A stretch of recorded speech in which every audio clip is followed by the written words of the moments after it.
João, capítulo 8, versículo 1 ao 11, diz o seguinte: Jesus, porém, foi para o Monte das Oliveiras.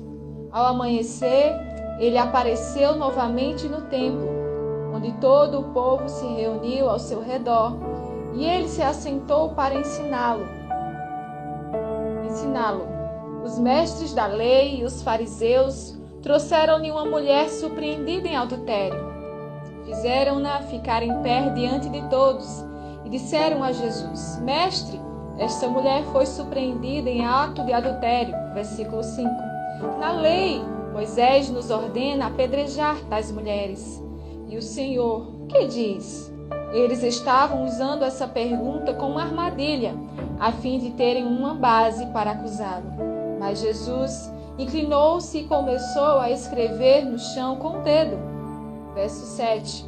Visto que continuava a interrogá-lo, ele se levantou e lhes disse: Se algum de vocês estivesse em pecado, seja o primeiro a tirar a pedra nela.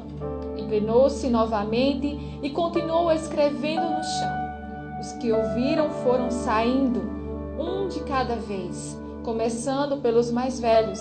Jesus ficou só, com a mulher em pé diante dele.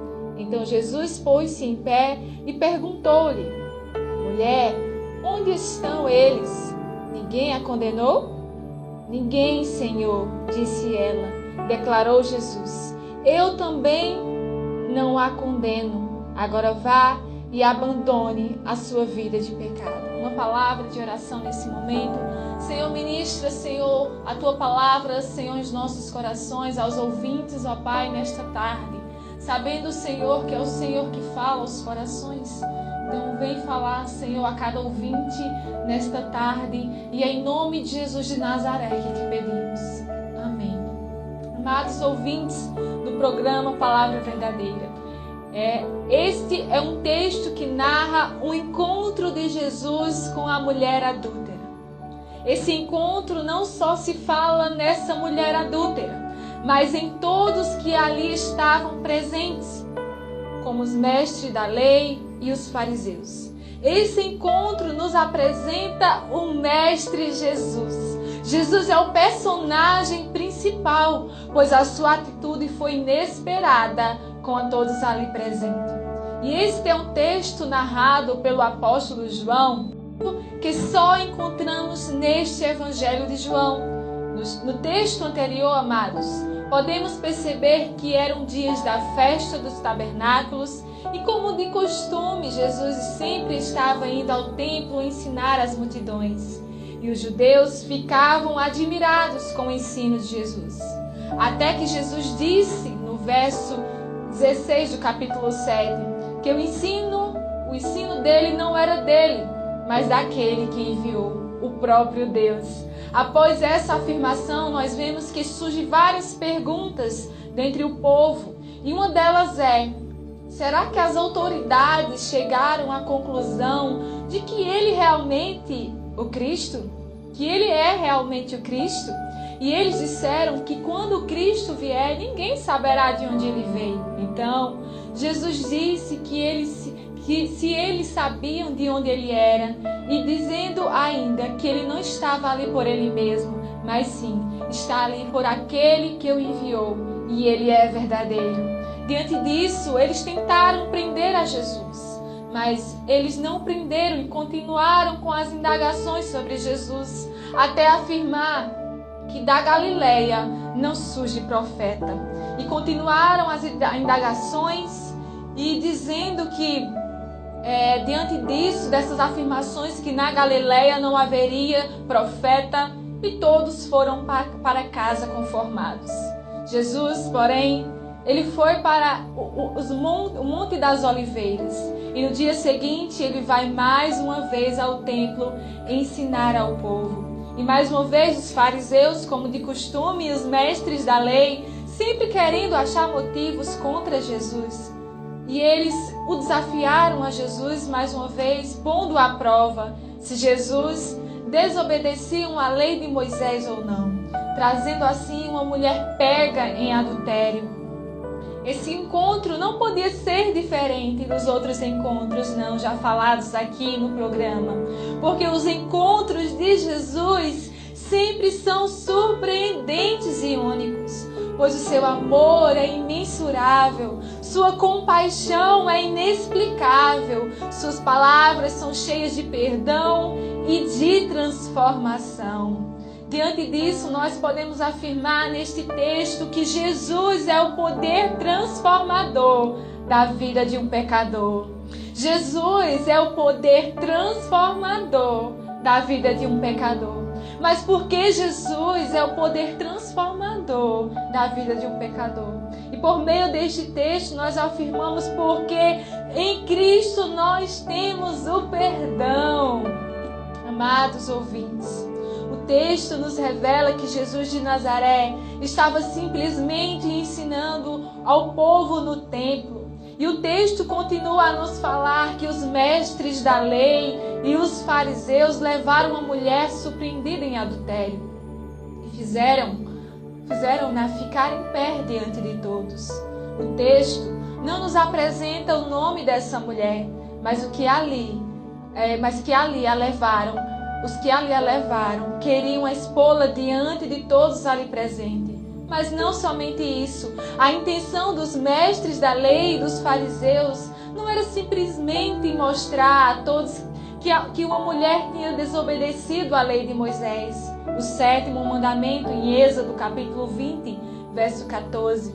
Mas a intenção deles era testar a Jesus. O texto continua a dizer que eles afirmaram a Jesus que essa mulher foi surpreendida em ato de adultério. E a lei de Moisés nos ordena apedrejar tais mulheres. E o Senhor, que diz? Perguntaram eles. Ouvintes, a cena não poderia ser mais dramática. Eles citam Moisés e em seguida desafiam a Jesus diretamente em público a concordar ou a discordar do grande legislador.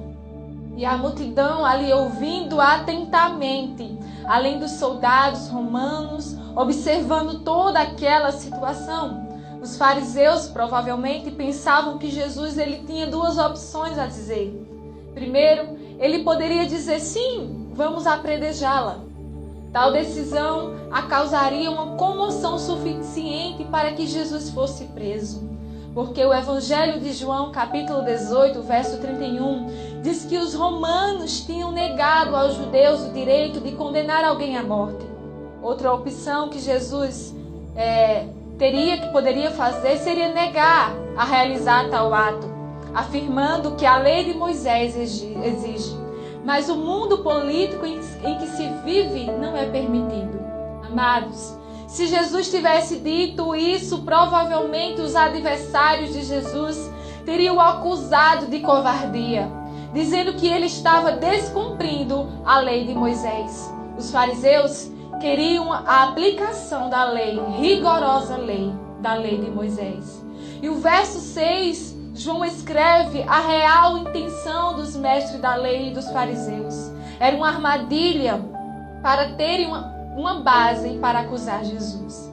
Mas, ouvintes da Radinho FM, do programa Palavra Verdadeira, Jesus, diferente dos mestres da lei e dos fariseus, ele tem uma atitude diferente. Jesus simplesmente se inclina e começa a escrever no chão com o dedo.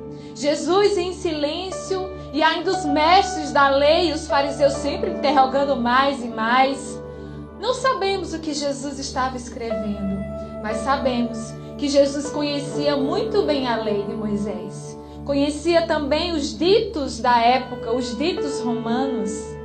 Segundo meus amados ouvintes, um teólogo disse que ele estava provavelmente convencido que Jesus escreveu 3 palavras: morte, matá-la ou apedrejá-la. Então, Jesus ele decide pela rigorosa observância à lei de Moisés.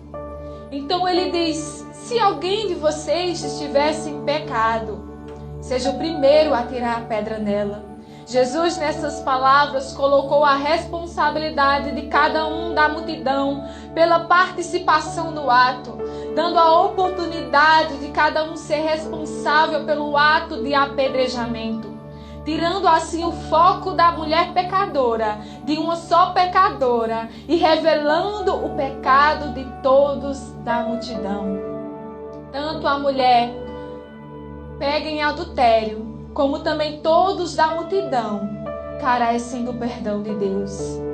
Todos estando na mesma situação, porque todos pecaram e carecem da glória de Deus. Disse assim o apóstolo Paulo em Romanos capítulo 3, versículo 23.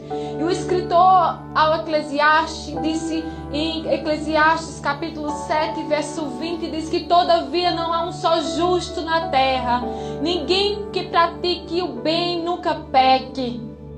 Será, meus amados ouvintes, que depois disso, depois dessa pergunta de Jesus, algum religioso ousaria alegar não ter pecado? Jesus, inclinando novamente, continuou a escrever no chão. E o texto nos revela que todos foram saindo, um de cada vez, começando com os mais velhos.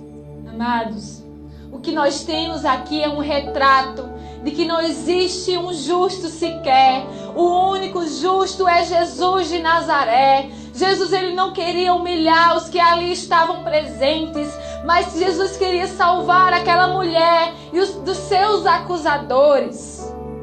Uma vez que os acusadores estavam com a raiva da acusada por terem pego ela em adultério. Mas Jesus, ele a transfere, a raiva que eles sentiram da mulher para ele, para Jesus, sem ao menos eles saber o nome dela.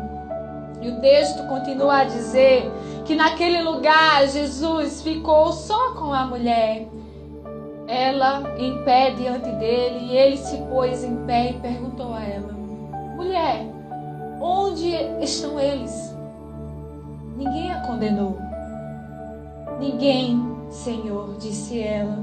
E Jesus disse: eu também não a condeno. Agora vá e abandone a sua vida de pecado.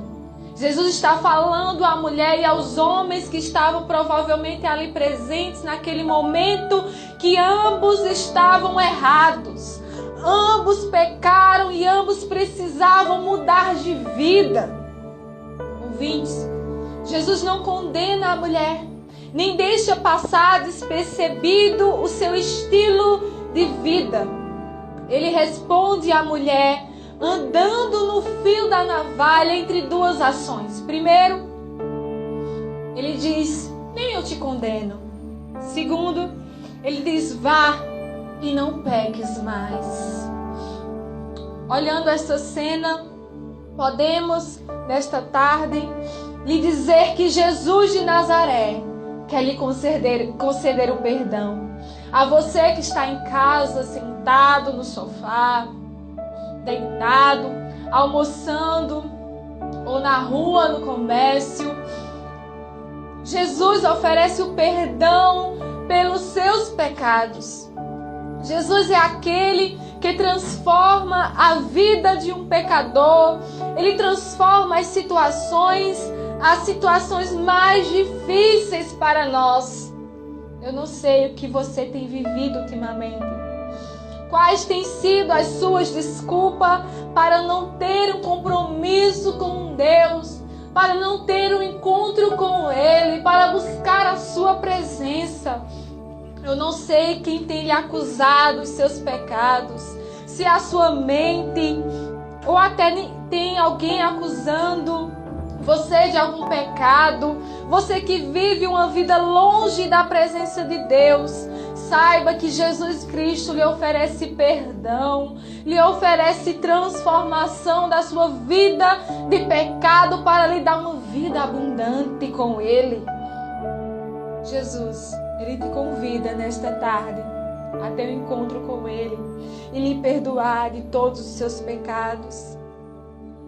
Amados ouvintes, não deixe para amanhã essa reconciliação com Deus. Não permita mais um dia sem ter a presença de Deus em sua vida, sem que Ele o transforme. Ele quer salvar a sua alma, Ele quer te perdoar, Ele quer lhe salvar. E nesses dias difíceis que nós estamos vivendo, nós devemos reconhecer que nós precisamos de um Salvador. Diante da pandemia, diante dos sofrimentos, de tanta assolação de enfermidade, de dor, de sofrimento, Cristo, Ele quer ter um encontro com você. E que nós devemos, dia após dia, nos prostrarmos e reconhecermos que somos um pecador. E precisamos e carecemos da transformação da nossa vida pela vida eterna. Porque essa vida passará, mas existe uma vida eterna encontrada somente em Jesus de Nazaré. Jesus, uma vez que disse: eu sou o caminho, a verdade e a vida, e ninguém vem ao Pai a não ser por mim. Então, que nesta tarde, você que reconhece que precisa de um Salvador, faça essa oração comigo, em nome de Jesus. Senhor, nosso Deus, Pai eterno, Jesus de Nazaré, que teve o encontro com a mulher adúltera, que teve o encontro com todos ali na multidão, colocando diante de todos ali que todos pecaram e carecem da glória de Deus. Nesse momento, eu desejo um encontro contigo, me dar a vida eterna, perdoa os meus pecados e nos conceda, Senhor, me conceda, ó Pai, uma vida eterna contigo, uma vida sem dor, sem sofrimento, que um dia haverá um novo céu e uma nova terra, e não haverá mais dor, não haverá mais sofrimento, não haverá mais pandemia, não haverá mais coronavírus e nenhuma enfermidade, mas haverá gozo eterno, alegria eterna na presença do nosso Deus. E que aqueles que ouviram essa mensagem, que vocês sejam edificados nesta tarde. E se você se sentiu tocado pela presença do Senhor no seu coração, nos procure. Nós estamos localizados aqui na igreja, do Betel Brasileiro em Serrita, Pernambuco. Nós estamos aqui localizados na rua Barbosa Lima, número 183. Faça-nos uma visita e certamente você será abençoado, será acolhido com o grande amor do nosso Deus com a sua vida. Deus nos abençoe.